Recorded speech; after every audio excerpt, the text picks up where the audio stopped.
इन सब जीवों को निपटाओगे, इससे क्या होगा?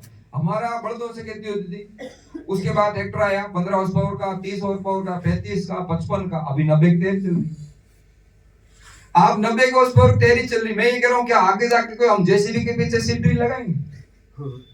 स्थिति यही हो रही है, केमिकल हमारा बढ़ रहा है और केमिकल जिस हिसाब से बढ़ रहा है उस हिसाब में जेसीबी पीछे सीड ड्रिल लगानी पड़ेगी, तो हमारी जमीन पूरी खराब हो रही। दूसरा, जहां पानी 30 फीट नीचे, 15 फीट नीचे, 20 फीट नीचे, वो 300, 500, 700 और 1000 फीट चला गया। अभी तो ठीक है, नहीं वो आपके यहाँ होगा, हमारा तो कांड दूसरा हो रहा है।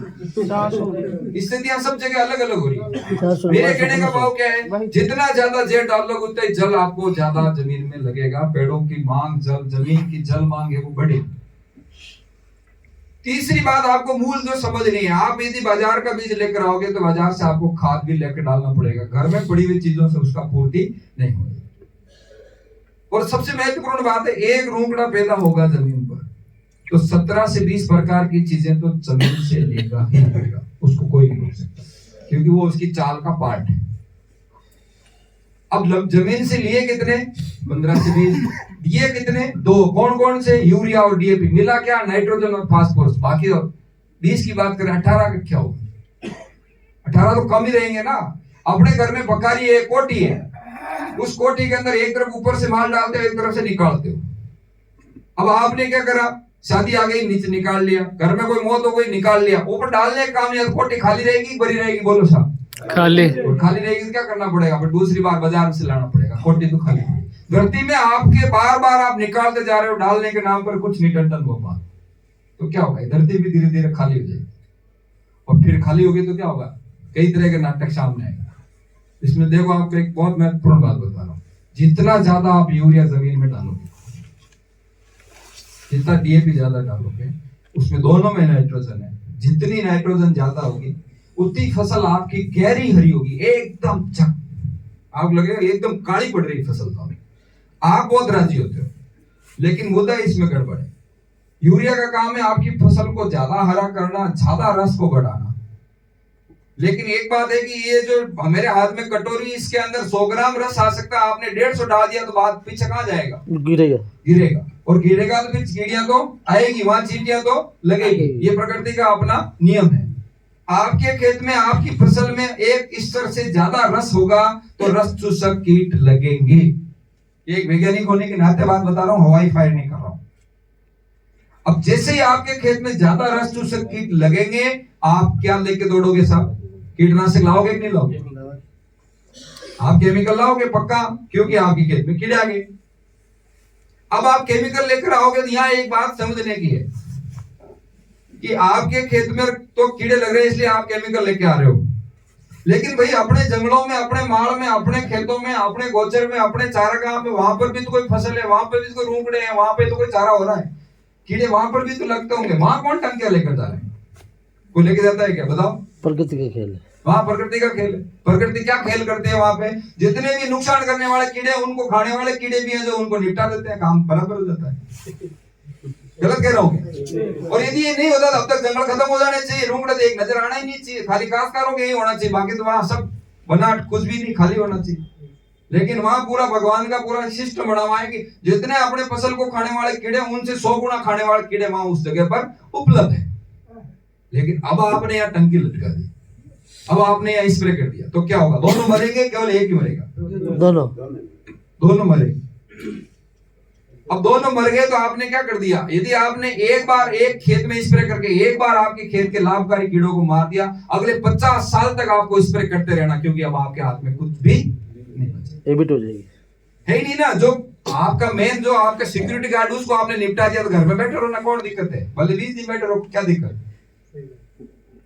सिक्योरिटी गार्ड तो है ही नहीं, अब आप आराम से बैठे रहो, सहज बैठे रहो, कोई दिक्कत नहीं। तो खेत में मित्र कीटों को मारने के बाद 50 वर्षों तक आपको स्प्रे करनी पड़ेगी। कुछ लोग कहते हैं कि सारे कीड़े कौन से मर जाते हैं? सारे कीड़े तो दवाएं इतनी बढ़िया है नहीं, दवाएं भी नकली आने लग गई। तो एक बार मुझे किसी ने उदाहरण दिया कि एक आदमी जो है, वो कोई घर में कड़े से जो जहर पी गया, तो जहर पिया तो वो हॉस्पिटल ले गए, और हॉस्पिटल ले गए तो वो बच गया, लेकिन जैसे ही दवाई दी फिर मर गया। तो उस पर जांच बैठी ये जहर पिया तो मरा क्यों नहीं, और दवाई दी तो मरा क्यों?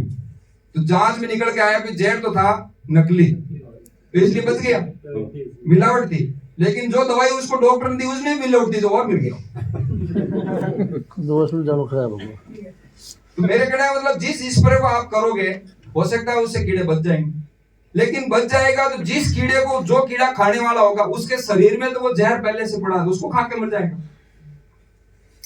आप कहोगे साहब नहीं, कई दवाएं ऐसी आती है जो मित्र कीटों को मरने ही नहीं देती। आप मित्र कीटों को मरने नहीं दोगे, उनको बचा लोगे तो वो खाएंगे क्या, भूखे मर के मर जाएंगे। आपने कहा साहब ऐसी जी दवाई आती है जो मित्र कीटों के ऊपर कोई प्रभाव नहीं डालती, वो एकदम सुरक्षित है। अरे सुरक्षित क्या, शेर को लाके आपने छोड़ दिया कि मैं शेर को तो मार ही नहीं सकता, मारने क्या उसमें बकरी तो डालनी पड़ेगी, नहीं वो शेर भूखा मर के मर जाएगा। गलत कह रहा हूं क्या आपको? तो आपकी दवाई का नुकसान तो ऐसा ही होना है। अब दूसरा विषय आएगा कि जैसे आपकी जमीन में ज्यादा यूरिया ज्यादा डीएपी डालोगे जमीन का सार बढ़ेगा, सल्फर घटेगा। आप 10 कुंटल राइडर लेते हो, सरसों लेते हो तो 6 किलो सल्फर जमीन से निकलता है। कि मैं नहीं कह रहा हूं, मेरा कोई इतना बड़ा वैज्ञानिक नहीं हूं, इस पर हजारों वैज्ञानिक काम कर चुके हैं, इसका तथ्य निकाल चुके हैं। तो आपकी 10 कुंटल सरसों राइडा पैदा करते हो तो 6 किलो सल्फर निकलता है। ऐसे अनाज पर 4 किलो है तो दाल पर 8 किलो है, सबका नापा तोला हिसाब है। जमीन पर सल्फर जितनी धीरे धीरे कम होगी, जैसे कोटे से सल्फर कम होगी आपकी फसल में रोग लगेगा, क्योंकि रोग प्रतिरोधक क्षमता, कीट प्रतिरोधक क्षमता किससे विकसित होती है? सल्फर से विकसित होती है। सल्फर आपने क्या कर दिया? कम कर दिया, तो आपके खेतों में रोग लगेंगे। आपको क्या लाना पड़ेगा? रोगाणुनाशक लाना पड़ेगा।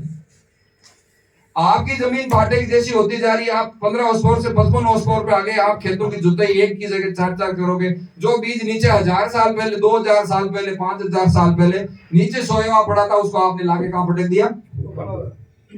अब ऊपर सारा कचरा जो आपके पीढ़ियों ने नहीं देखा, जो दोतीदारी बैठे यहाँ पे उनके खुद के दादाजी नहीं देखा, वो वाला कचरा आपके यहाँ खेत में खड़ा है।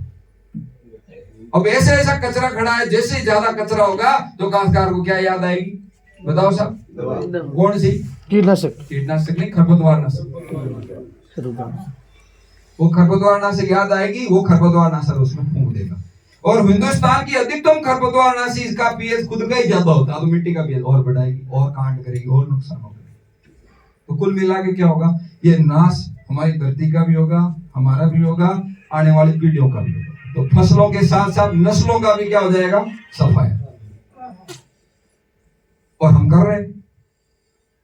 अब आपको कई सारी चीजें मैं आपको और बता देता हूं। आप गहरी जुताइयां कर करके काश्तकार चाहता है कि मैं खेत में 4 बार उबा, 4 बार आटा हल निकाल दूं, मेरा खेत बुरबुरा हो जाएगा। दी अपनी मूर्खता है। हमारो क्या, हम किसी एक व्यवस्था के वो बन गए, सर्कस के क्या बोलते हैं ना, जो सर्कस वाले खिलाड़ी बन गए। जैसे नाच होता वैसे नाचते रहते हैं।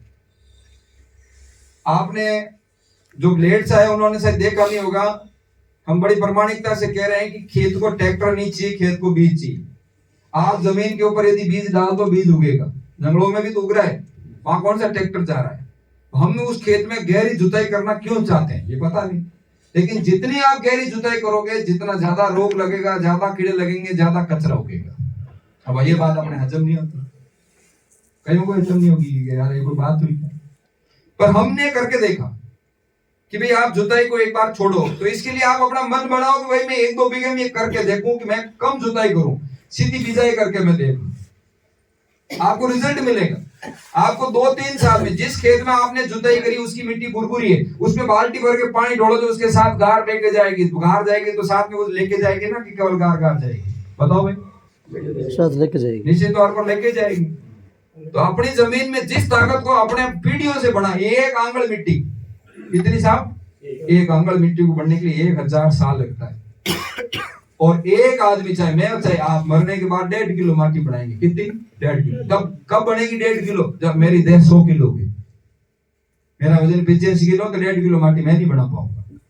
वही लागू फॉर्मूला आप पर होगा। आप समझो मैं 1.5 किलो बना रहा हूं, तो ये जो धरती अभी बनी है ये तो हजारों करोड़ों किलोग्राम है नहीं, तो कितने हमारे हम जैसे कितने आदमी, कितने जीव, कितने जानवर, कितने पेड़, कितने पौधे, कितने खपे होंगे, मरे होंगे, जब जाके क्या बनी?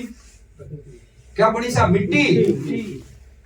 अरे इंसान माटी तो बनाता है, मेरे हम भाई- सब मरने खपने के बाद बनाते हैं माटी। वो सब कहाँ पड़ी है? ऊपर। और हमने उस गहरी जुताई के बाद जो माटी ऊपर पड़ी है, जो मक्खन ऊपर पड़ा, उसको कहाँ पटक दिया? नीचे और नीचे क्या है? नीचे है खनन करने वाला मिनरल्स है, नीचे पत्थर है, कंकड़ पत्थर, उसको लाके कहाँ पटक दिया? ऊपर। ले लो, खा लो, क्या होगा? पैदावार आएगी क्या? तो हमने कई सारी चीजें हैं जिसके ऊपर हमें बहुत लंबे चिंतन की आवश्यकता है। हम कहीं जाल में तो नहीं फंस गए। मैं खास कर रहा हूं, ये भी कहता हूं कि आपका खाद का सारा खाद कहां से आएगा? बाजार से। बीज कहां से आएगा? बताओ भाई।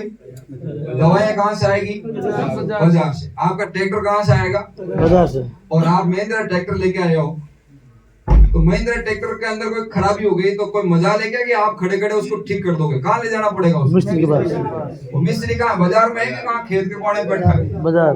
फोकट में करेगा कि पैसा लेगा? पैसा। देगा ना। और 90% ट्रैक्टर वाले जो ट्रैक्टर लेके आते हैं, 90% कह रहा हूं मैं प्रमाणिकता के साथ में, वो पैसे जेब से देके नहीं आते हैं। वो अपनी जमीन को क्या करके आते हैं? वहां गिरवी रख के आते हैं। गलत कह रहा हूं क्या? वो जमीन को क्या करके आते हैं? गिरवी रख के आते हैं। आते हैं, उसको बंधाते हैं, उसकी पूजा करते हैं, ढोल धमा करते हैं। अरे जमीन गिरवी रख के ट्रैक्टर लाया, फिर भी ढोल बजा रहा है, नाचते हो रहे हैं उसके आगे, पूजा करते हैं उसकी। जो अपनी जमीन की पूरी ऐसी तैसी कर देगा, उसकी पूजा करेगा। हमने इसको भस्मासुर नाम दिया है ट्रैक्टर को। भस्मासुर से कम हो सकता है क्या? जो धरती की आते निकाल के रख देगा भाई साहब। गाना बिगड़ी थी। तो मेरे कहने का मतलब क्या है? कई काश्तकार जब वो जो अपना लोन चूकता नहीं है, तो नहीं चूकता है, तो वो हो सकता है कि समाज में, परिवार में, गांव में अपना नाम बचाने के चक्कर में कई बार वो मौत को गले लगाता है, नहीं लगाता है? तो आत्महत्या करेगा तो वो सामान घर में आएगा, चाय शक्कर फाकी लेकर हूं मैं तो मर गई। मरने का सामान भी कहां से आएगा? और मरने के बाद 12 दिन तक लोग रोते हुए आएंगे, हंसते हुए जाएंगे, वो खा के भी जाएंगे, वो खाने वाला राम रसोड़ेगा, सामान कहां से आएगा? तो हम क्या कर रहे हैं? हम किसको बढ़ा रहे हैं? बताओ। मैं कोई बाजार का विद्रोही नहीं हूँ, हम बाजारवाद को बढ़ा। मैं बाजार का कोई विद्रोही नहीं। मैं ये कह रहा हूँ, हम काश्तकारों की बात करें, हम खेती की बात करें। अब एक महत्वपूर्ण बात बताता हूँ, क्यों यहाँ काफी जवान लोग भी बैठे हैं।